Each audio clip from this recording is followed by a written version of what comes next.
Time سے دیکھیے.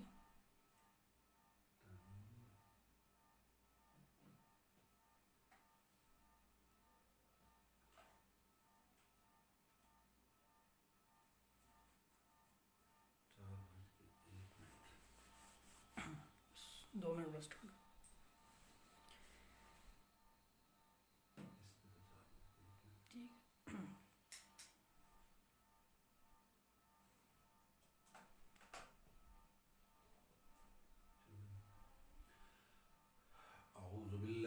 الشيطان الرجيم بسم الله الرحمن الرحيم قد أفلح المؤمنون الذين هم في صلاتهم خاشعون والذين هم عن اللغو معرضون والذين هم للزكاة فاعلون والذين هم لفروجهم حافظون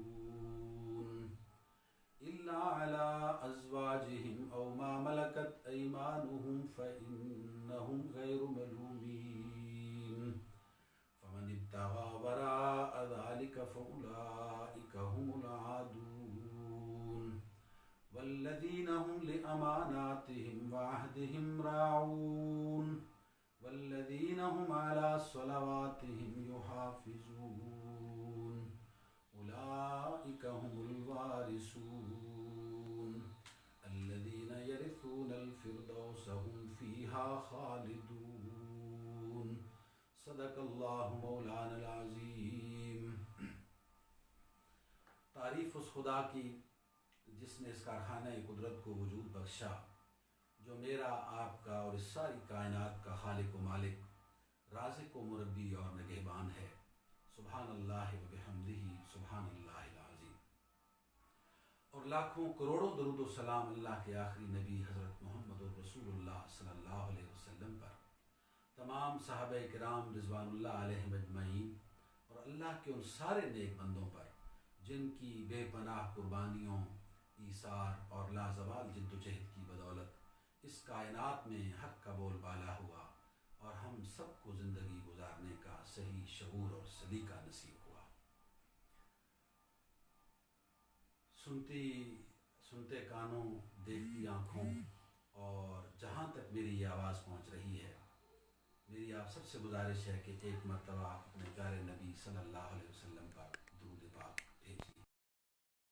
علی محمد وعلی آل محمد کما صلیت علی ابراہیم وعلی آل ابراہیم انک حمید مجید. اللہم بارک علی محمد وعلی آل محمد کما بارکت علی ابراہیم وعلی آل ابراہیم انک حمید مجید. رب اشرح لی صدری ویسر لی امری واحلل عقدۃ من لسانی یفقہوا قولی. سبحانک لا علم لنا الا ما علمتنا انک انت العلیم الحکیم. نہایت قابل احترام سامعین محترم، اللہ رب العالمین کا بے پناہ شکر ہے، اس کا احسان ہے کہ اس نے ہمیں فہم قرآن کی اس مجلس میں شرکت کی توفیق عطا فرمائی ہے.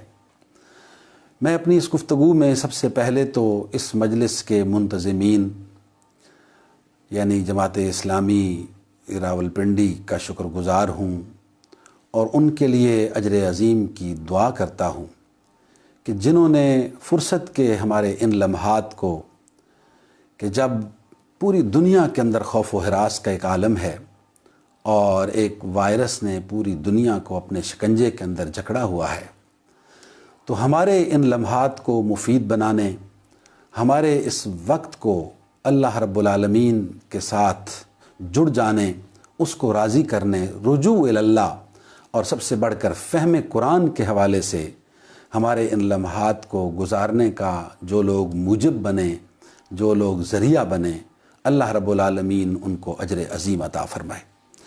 سامعین کرام، یہ اس سلسلے کی آج غالباً 12ویں نشست ہے، اور آج کی اس نشست کا جو موضوع طے کیا گیا ہے آپ میں سے شاید کچھ لوگوں تک وہ پہنچا بھی ہو، اور وہ موضوع ہے اہل ایمان کی خصوصیات. اس حوالے سے میں نے آپ کے سامنے قرآن پاک کی سورہ مومنون کی کچھ ابتدائی آیات کی تلاوت کی ہے۔ یہ سورہ مومنون مکی صورت ہے، اور جو لوگ قرآن عظیم الشان کے طالب علم ہیں وہ جانتے ہیں کہ قرآن پاک میں مکی اور مدنی دو قسم کی صورتیں ہیں۔ ویسے تو ظاہر ہے کہ اپنے مفاہیم کے اعتبار سے، اپنے معنی اور اسلوب کے اعتبار سے دونوں کا ایک وسیع مفہوم بنتا ہے، لیکن اگر ایک جملے میں مکی اور مدنی صورتوں کے بارے میں آپ سمجھنا چاہیں تو میں یہ عرض کر دوں کہ مکی صورتوں میں عقائد سے بحث کی گئی ہے، ایمانیات کو بیان کیا گیا ہے، عقیدہ توحید کیا ہے، عقیدہ آخرت، عقیدہ رسالت وغیرہ وغیرہ، جبکہ مدنی صورتوں کے اندر تہذیب و تمدن کو بیان کیا گیا ہے۔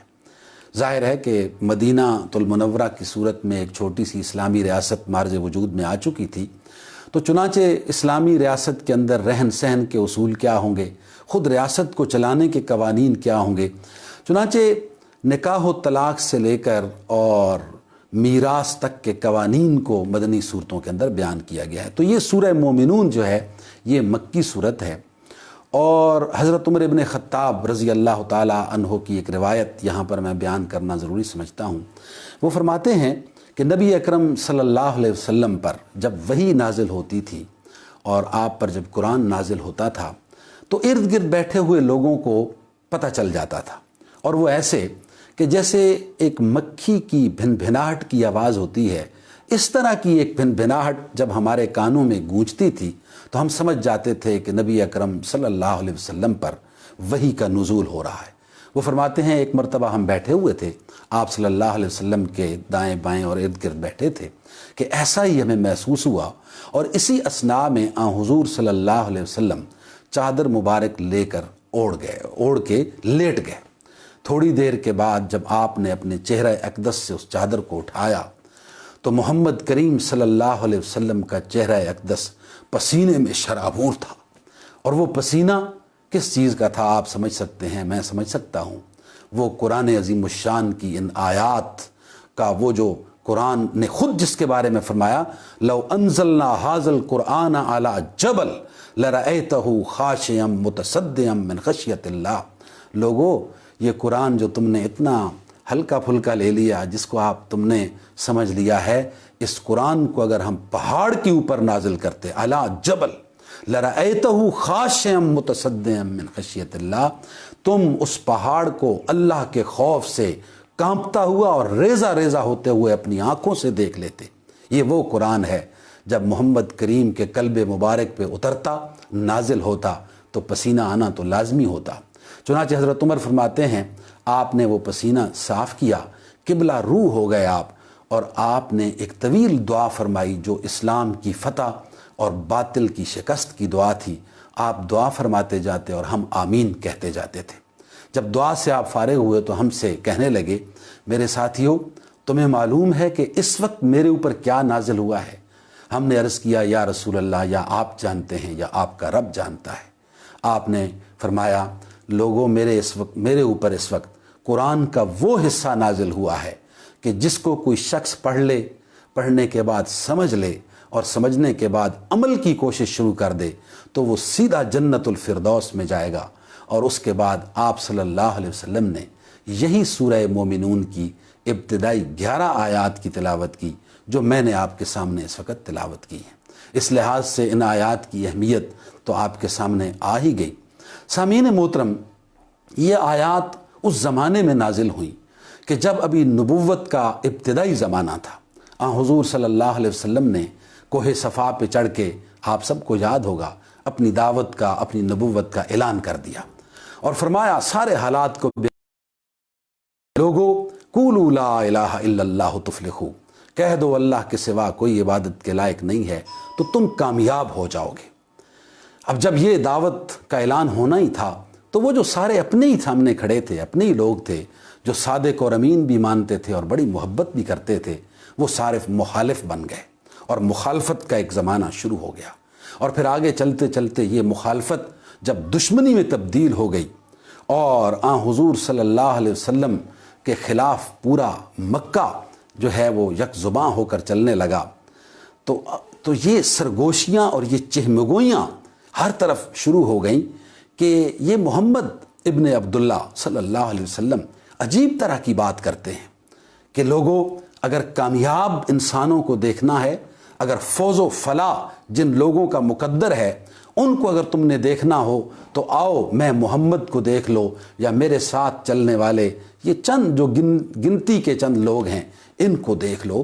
تو لوگ تھوڑا حیران بھی ہوئے، پریشان بھی ہوئے، اور یہ بحث چل نکلی مکے کے اندر کہ کامیابی آخر کس چیز کا نام ہے؟ کامیابی اس چیز کا نام ہے، یہ جو دعویٰ کر رہے ہیں اہل اسلام اور محمد صلی اللہ علیہ وسلم اور ان کے ساتھی، کہ جن کے پاس کھانے کے لیے 2 وقت کا ٹھیک طرح سے کھانا میسر نہیں ہے، پہننے کے لیے کوئی ڈھنگ سے لباس میسر نہیں ہے، رہنے کے لیے کوئی چھت میسر نہیں ہے، یعنی کپڑوں کے اوپر چیتھڑے لگے ہوئے ہیں، اور نعرہ اور دعویٰ دیکھیے کامیابی کا ہے کہ ہم دنیا اور آخرت کے کامیاب ترین انسان ہیں۔ کیا یہ لوگ کامیاب ہیں، یا یہ ابو جہل کامیاب ہے، ابو لہب کامیاب ہے، دوسرے عتبہ بن ربیعہ کامیاب، امیہ بن خلف کامیاب ہے، جو سرداران مکہ کہلاتے ہیں، جن کے پاس دنیا کی ہر چیز اس زمانے کی موجود ہے؟ کامیاب آخر کون ہے؟ تو گویا یہ ایک بحث تھی، ایک تکرار تھی جو مکے کے اندر جب چاروں طرف شروع ہو گئی تو قرآن عظیم الشان نے اس بحث کا خاتمہ کیا اور آ کر فیصلہ سنا دیا۔ بالکل ایسے ہی سید ابو العلا مودودی رحمۃ اللہ علیہ لکھتے ہیں اپنی تفسیر کے اندر کہ قرآن نے ایسے مداخلت کی کہ جیسے گلی کے نکڑ پہ 2 لوگ آپس میں کسی بحث اور تکرار میں مبتلا ہوں، اور ایک تیسرا آدمی دوڑتا ہوا آئے اور کہے کہ بھائی رک جائیے، کیوں آپ لوگ بحث کرتے ہیں؟ میں آپ کو بتاتا ہوں کہ اصل بات کیا ہے۔ قرآن عظیم الشان نے بالکل ایسے ہی مداخلت کی اس وقت کے ماحول اور اس زمانے کے ماحول میں، اور قرآن نے فرمایا قد افلح المومنون، رک جائیے، ہم آپ کو بتاتے ہیں کہ فلاح کس کا مقدر ہے، کامیاب کون لوگ ہیں۔ فرمایا یہ فیصلہ ہے اللہ رب العزت کا، قیامت تک کے لیے فیصلہ ہے کہ فلاح اور کامیابی وہ اہل ایمان ہی کا مقدر ہے۔ جس کے پاس ایمان کی دولت ہے، جو مومن ہے، وہی کامیاب ہے۔ اس کے علاوہ کوئی شخص کامیاب نہیں ہو سکتا، چاہے وہ دنیا جہان کی چیزوں کو اکٹھا کر لے، پراپرٹیز کو، جائیدادوں کو، بینک بیلنسز کو، ہر چیز کو، ٹیکنالوجی کو، ہر چیز کا مالک بن جائے، لیکن اگر ایمان کی دولت سے محروم ہے تو وہ کبھی کامیاب نہیں ہو سکتا۔ چنانچہ یہ فیصلہ سنانے کے بعد اگر قرآن پاک اس بات کو یہیں پہ ختم کر دیتا تو شاید آج کے زمانے میں ہم کسی نئی بحث کے اندر پھر مبتلا ہو چکے ہوتے، اور ہم مومن کی تعریف کیا ہوتی ہے، اہل ایمان کون لوگ ہوتے ہیں، ہم اس بحث کے اندر مبتلا ہو جاتے، اور ہر ایک اپنے ایمان کے دعوے کو سچ ثابت کرنے کے لیے جو ہے وہ دلائل پیش کر رہا ہوتا، اور شاید ہم سوچ رہے ہوتے کہ ایمان اور مومن محض زبان سے کہہ دینا لا الہ الا اللہ محمد الرسول اللہ، تو کیا یہی لوگ مومن ہوتے ہیں؟ یعنی دنیا میں اگر فرض کر لیں 1.5 ارب کے قریب مسلمان ہیں تو وہ کیا سارے کے سارے مومن ہیں؟ لیکن ایک طرف تو ہم نے یہ بھی سنا ہے نا کہ زبان سے کہہ بھی دیا لا الہ تو کیا حاصل، دل و نگاہ مسلمان نہیں تو کچھ بھی نہیں۔ کوئی شاید کہہ رہا ہوتا کہ اہل ایمان ہونے کی نشانی کسی خاص قسم کے کپڑے پہن لینے سے ہے، کوئی خاص قسم کی داڑھی کا سائز رکھ لینے سے ہے، کوئی خاص قسم کا امامہ باندھ لینے سے ہے، یعنی اس طرح کی بحثوں کے اندر ہم شاید مبتلا ہو چکے ہوتے۔ لیکن قرآن پاک جو کہ ایک کامل کتاب ہے، جو مکمل ضابطہ حیات ہے، اس نے اس بات کو یہاں ادھورا نہیں چھوڑا، بلکہ آگے مکمل کرتے ہوئے کہا کہ اب ہم آپ کو بتاتے ہیں کہ وہ مرد مومن، وہ جو اللہ رب العزت کا مطلوب مرد مومن ہے، وہ جو قرآن کا جو ہے وہ مطلوب مومن ہے، اس کی نشانیاں کیا ہوتی ہیں، اس کی صفات کیا ہیں، اس کی ڈیفینیشن تعریف کیا ہے۔ تو اس میں آگے 7 چیزیں بتائی گئی ہیں۔ پہلی صفت بتائی ہے الذین ہم خاشعون، جن لوگوں کی نمازوں میں تمہیں خشیت نظر آئے۔ سامعین محترم، یہاں ایک لطیف سا نکتہ سمجھنے کے لیے بیان کر دوں کہ یہاں یہ نہیں فرمایا الذین ہم یصلون الصلاۃ کہ ہر نماز پڑھنے والا مومن ہوتا ہے، ایسا نہیں ہے، بلکہ نماز پڑھنے اور نہ پڑھنے کا تعلق تو گویا مومن اور ایمان اور کفر کے ساتھ جو ہے وہ ایسے ہے. حضور صلی اللہ علیہ وسلم نے بڑا واضح کر دیا نا کہ نماز نہ پڑھنے والا تو ایمان کی دائرے کے اندر داخل ہی نہیں ہے, وہ تو دائرے کفر میں چلا جاتا ہے. چنانچہ نماز پڑھنا اور نہ پڑھنا تو آؤٹ آف کویسچن ہے. جو نماز نہیں پڑھتا وہ مومن ہونے کا اور ایماندار ہونے کا دعویٰ کیا کرے گا. فرمایا نماز پڑھنے والوں سے کہا جا رہا ہے کہ اپنی نمازوں میں خشیت جن کے اندر نظر آئے. یہ خشیت کیا چیز ہے؟ یہ خشوع سے نکلا ہے. مفسرین لکھتے ہیں کہ خشوع کا مفہوم یہ ہے کہ کسی شخص کے رعب اور دبدبے اور اس کے سامنے عجز و انکساری کا نمونہ بن جانا, اس چیز کا نام خشیت ہے.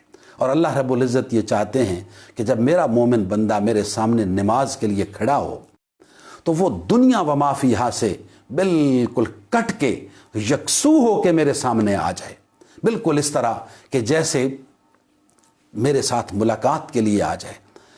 میرے بھائیوں اور میری بہنوں, حضور صلی اللہ علیہ وسلم کی یہ حدیث کا مفہوم ہے کہ جب آپ نماز کے لیے آتے ہو تو تمہارا ایمان اتنا ہونا چاہیے کہ تم اپنے رب کو سامنے دیکھو. تمہارا رب تمہارے سامنے آ کر کھڑا ہو جاتا ہے, تمہاری باتوں کا جواب دیتا ہے, گویا تم اپنے رب کو دیکھ رہے ہو. اور اگر ایمان اتنا مضبوط نہیں ہے تو کم از کم اتنا ضرور کر لو کہ اگر تم نہیں دیکھ رہے تو تمہارا رب تو تمہیں دیکھ رہا ہے. اور ایک اور حدیث جو بخاری اور مسلم کی حدیث ہے, اور اس کا مفہوم یہ ہے, آپ صلی اللہ علیہ وسلم نے فرمایا انسان کہتا ہے الحمدللہ رب العالمین, اللہ تعالیٰ جواب دیتے ہیں حمدنی عبدی, فرشتوں کو سنا کر دیکھو میرا بندہ میری بڑائی بیان کر رہا ہے. انسان کہتا ہے الرحمن الرحیم, اللہ رب العالمین جواب دیتے ہیں اثنا علی عبدی, میرا بندے نے میری بڑائی بیان کی ہے. انسان کہتا ہے مالک یوم الدین, اللہ رب العزت جواب دیتے ہیں مجدنی عبدی, دیکھو میرا بندہ میری بزرگی بیان کر رہا ہے. اسی طریقے سے سارے انسان پڑھتا جاتا ہے نماز, اللہ رب العالمین آگے سے جواب دیتے ہیں. تو میرے بھائیوں اور بہنوں, یہ پہلی جو ریکوائرمنٹ ہے, جو پہلی صفت ہے, جو پہلی خصوصیت ہے مومن کی, کہ نمازوں کے اندر بالکل یکسوئی اختیار کی جائے, خشیت اختیار کی جائے اور دائیں بائیں دیکھنا. حضور صلی اللہ علیہ وسلم نے ایک مرتبہ مسجد نبوی کے اندر ایک شخص نماز پڑھ رہا تھا, روایات میں آتا ہے, اور وہ یوں داڑھی کے اوپر اپنے ہاتھ پھیر رہا تھا. آپ نے فرمایا کہ اس کے پاس اگر خشیت ہوتی, خشوع ہوتا, تو یہ یوں تو سامعین کرام, یہ نماز کی خشیت. اب میں اور آپ اپنی نمازوں کا ہمیں جائزہ لینا چاہیے کہ ہم تو نماز میں جب کھڑے ہوتے ہیں تو دنیا جہان کی بھولی ہوئی چیزیں ہمیں یاد آنا شروع ہو جاتی ہیں.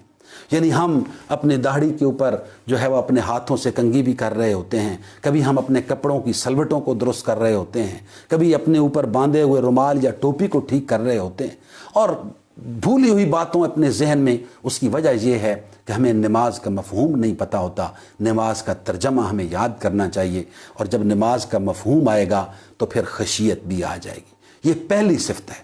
پھر فرمایا والذین هم عن اللغو معرضون, اہل ایمان کی دوسری نشانی وہ لغویات سے پرہیز کرتے ہیں, لغویات سے دور رہتے ہیں. یہ لغویات کیا ہیں؟ لغویات کے بارے میں مفسرین لکھتے ہیں کہ ہر وہ سرگرمی, ہر وہ کام, ہر وہ آپ کی مصروفیت کہ جو بے مقصد ہو, جس کا کوئی مقصد نہیں ہے, لا یعنی قسم کی مصروفیت کے اندر آپ مصروف ہیں. یعنی چاہے وہ ٹیلی ویژن کے اوپر کوئی ڈرامہ ہو, چاہے وہ کوئی ایسی فلم ہو جو گھنٹوں بیٹھ کر آپ دیکھ رہے ہیں, چاہے وہ کوئی ایسی کتاب ہو کہ جو آپ پڑھ رہے ہیں, چاہے وہ کسی محفل کے اندر آپ بیٹھے ہیں, چاہے کہ ایک کپ کے اوپر اور گھنٹوں بحثیں چل رہی ہیں, مباحثہ چل رہا ہے, یا وہ آج کے زمانے کا یہ ٹیلی فون ہو کہ جس کے اوپر آپ بیٹھ کے جو ہے وہ آپ ٹائم ضائع کر دیتے ہیں. تو یہ ساری کی ساری چیزیں, اس لیے کہ سید ابو الاعلیٰ مودودی رحمۃ اللہ علیہ نے ہی یہ بات لکھی ہے کہ مومن کا وقت اتنا غیر اہم نہیں ہے کہ وہ ضائع کرتا چلا جائے, وہ بڑا اہم وقت ہے, اسے استعمال کرنا ہے مومن کو. اور مومن کی مثال انہوں نے لکھا کہ بالکل اس طالب علم کی سی ہے کہ جو کمرہ امتحان میں پہنچ چکا ہے, اس کو کویسچن پیپر تھما دیا گیا ہے اور اعلان ہو گیا ہے کہ بھئی 3 گھنٹے ہیں اور یہ 10 سوال ہیں جو تم نے کرنے۔ اب ایک ذہین طالب علم جس نے کامیابی حاصل کرنی ہے وہ سر اڑا کے لکھتا چلا جائے گا، کہیں دائیں بائیں آگے پیچھے وہ نہیں دیکھے گا، اس لیے کہ اسے پتہ ہے کہ وقت محدود ہے۔ تو مولانا لکھتے ہیں کہ مومن کی مثال تو اس طالب علم سے بھی زیادہ حساس ہے، اس کو اتنا تو پتہ ہے نا کہ اس کے پاس 3 گھنٹے ہیں۔ مجھے اور آپ کو تو 3 گھنٹوں کا پتہ ہے، ہم گارنٹی دے سکتے ہیں کہ اگلے 3 گھنٹے ہم زندہ رہیں گے۔ وہ حضرت علی سے ہی پوچھا تھا نا نبی اکرم صلی اللہ علیہ وسلم نے، علی یہ دنیا کی چکا چوند اور یہ روشنیاں، اس دنیا کے بارے میں تمہارا کیا خیال ہے؟ حضرت علی نے جواب دیا، یا رسول اللہ میں دایاں جوتا پہنتا ہوں، اتنا بھی یقین نہیں ہے کہ بایاں جوتا پہن سکوں گا یا نہیں پہن سکوں گا، اور میں اس فانی دنیا سے رخصت ہو جاؤں گا۔ حضور صلی اللہ علیہ وسلم نے جواباً فرمایا، علی تمہیں تو پھر بھی بڑا یقین ہے، خدا کی قسم جس کے قبضے میں میں محمد کی جان ہے، مجھے اس دنیا کے اوپر اتنا اعتبار بھی نہیں ہے کہ یہ پلکیں جو نیچے آئی ہیں یہ اوپر اٹھ سکیں گی اور نہیں اٹھ سکیں گی، اور میں موت کی وادی میں چلا جاؤں گا۔ سامعین کرم، یہ دنیا کی بے ثباتی ہے، یہ دنیا کا کھیل ہے جو ہم کھیلتے چلے جا رہے ہیں۔ چنانچہ اس کے اندر ایک مومن آدمی اپنا وقت کیسے ضائع کر سکتا ہے؟ وہ اپنے وقت کو فہم دین کے اندر، مطالعہ قرآن کے اندر، اپنے علم میں اضافے کے اندر، اپنے اہل خانہ اور اپنے بیوی بچوں اور اپنے پڑوسیوں اور اپنے عزیز رشتہ داروں کے حقوق کی ادائیگی کے اندر استعمال کرتا ہے، لگاتا ہے، وہ ضائع نہیں کرتا۔ تو یہ دوسری صفت، والذین ہم عن اللغو معرضون۔ پھر تیسرے نمبر پہ کیا فرمایا؟ والذین ہم للزکاۃ فاعلون۔ اہل ایمان کی تیسری نشانی کہ وہ زکوٰۃ کے طریقے پر فائل ہوتے ہیں۔ اب یہاں پھر بالکل اسی طرح جس طرح نماز کے حوالے سے میں نے عرض کیا تھا کہ نماز کی ادائیگی کا تذکرہ نہیں ہے، اسی طرح یہاں بھی زکوٰۃ کی ادائیگی کا تذکرہ نہیں ہے، ورنہ تو یہ کہا جاتا کہ والذین یؤتون الزکاۃ، جو زکوٰۃ ادا کرتے ہیں، یہ نہیں کہا، بلکہ کہا کہ زکوٰۃ کے طریقے پر فائل ہوتے ہیں۔ اس کا کیا مطلب ہے؟ زکوٰۃ تزکیہ سے نکلا ہے، اور تزکیہ کا مطلب ہے پاکیزگی، اور یہ جو ہم سالانہ زکوٰۃ ادا کرتے ہیں نا تو گویا اپنے مال کو پاک کرتے ہیں، لیکن رب العالمین کو اپنے مرد مومن اور مطلوب مومن سے زکوٰۃ کون سی مطلوب ہے؟ صرف پیسے کی زکوٰۃ نہیں مطلوب۔ اللہ فرماتے ہیں یہ جتنی نعمتیں میں نے دے رکھی ہیں نا، مجھے ہر نعمت سے زکوٰۃ چاہیے، ہر نعمت کو میں پاکیزہ کرنا چاہتا ہوں تمہاری کو، وہ چاہے سکون عطا کرنے والی رات کی نیند ہی کیوں نہ ہو، وہ چاہے تم نے جو زیب تن کر رکھا ہے وہ لباس ہی کیوں نہ ہو، وہ چاہے وہ علم جو تمہیں میں نے عطا کیا ہے وہی کیوں نہ ہو، یا وہ مال جو میں نے تمہیں دے رکھا ہے وہی کیوں نہ ہو، تمہارے ہر عمل سے، ہر نعمت جو میں نے عطا کی ہے مجھے اس سے زکوٰۃ چاہیے۔ اسے کہتے ہیں زکوٰۃ کے طریقے پر فائل ہونا۔ اب نیند کی زکوٰۃ کیا ہے؟ سردیوں کی یخبستہ راتیں ہوں اور ساری انسانیت پر ایک سناٹا طاری ہو، لوگ سو رہے ہوں، پانی بھی ٹھنڈا ہو، آدھی رات کا جب وقت ہو اور مومن اپنے بستر سے الگ ہو جائے اور وضو کرے اور اللہ کے ہاں گڑ گڑائے اور کھڑا ہو جائے، یہ آپ کی نیند کی زکوٰۃ ہے۔ اسے قرآن نے نماز تہجد کہا ہے، وَمِنَ اللَّيْلِ فَتَہَجَّدْ بِهِ نَافِلَةً لَكَ عَسَىٰ أَن يَبْعَثَكَ رَبُّكَ مَقَامًا مَحْمُودًا۔ یہ جو رات کی نماز ہے، تہجد کی نماز، یہ ہے تو نفل، فرض نہیں ہے، نفل ہے، لیکن اس کے ذریعے اللہ رب العالمین تمہیں مقام محمود عطا کرنا چاہتا ہے۔ یہ رات، یہ نیند کی زکوٰۃ ہے، اور یہ وہ زکوٰۃ ہے جس کے بارے میں علامہ اقبال فرماتے ہیں کہ عطار ہو، رومی ہو، رازی ہو، غزالی ہو، کچھ ہاتھ نہیں آتا بے آہ سحرگاہی۔ یہ راتوں کو اٹھ کر سحرگاہی حاصل کرنے والے عطار، رومی، رازی اور غزالی تھے۔ اور پھر وہ ابلیس کی مجلس شورا، علامہ اقبال کی ایک نظم ہے، وہ آپ نے پڑھی ہوگی، کہ جس میں وہ ابلیس جب اپنے چھوٹے شیطانوں کو اکٹھا کرتا ہے تو ان سے پوچھتا ہے، ان کی کارروائی سننے کے بعد انہیں کہتا ہے کہ میرے دوستو، تم سارے اپنی اپنی جگہ ٹھیک کام کر رہے ہو، لیکن یاد رکھو یہ جو مسلم امہ ہے، یہ جو محمد صلی اللہ علیہ وسلم کی امت ہے، اس کی بڑھتی ہوئی تعداد سے مجھے ڈر نہیں ہے، ان کے بڑے بڑے جلسوں، اجتماعات اور جلوسوں سے مجھے خوف نہیں ہے۔ حج کے اوپر 60 لاکھ تھے یا 80 لاکھ تھے،